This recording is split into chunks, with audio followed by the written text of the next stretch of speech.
Zee 24 तास एक पाऊल पुढे। केंद्र सरकारने डिझेल दरात प्रति लिटर तब्बल 5 रुपयांची वाढ केल्याने एसटीची भाडेवाढ होण्याची शक्यता आहे।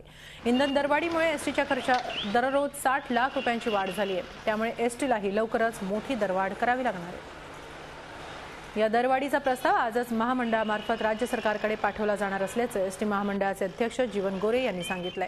एसटी प्रवास किमान 10 ते 12% वाढण्याची शक्यता असून डिझेलच्या दरात मोठी वाढ झाल्याने एसटीच्या इंधनावरील खर्चाचा बोजा दरमहा 18 कोटींनी तर वर्षाला 216 कोटी रुपयांनी वाढणार आहे। एसटीला सबसिडी द्यावी किंवा भाडेवाढ मिळावी अशी मागणी एसटीकडून करण्यात आली आहे।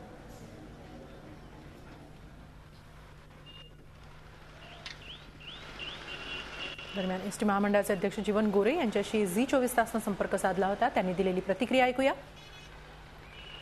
यामध्ये ही जी दरवाढ झालेली आहे ती फार मोठ्या प्रमाणात झालेली आहे आणि दुर्दैवाने एसटीला आपल्या प्रवासी फेअर्स मध्ये वाढ केल्याशिवाय काही गत्यंतर दिसत नाहीये।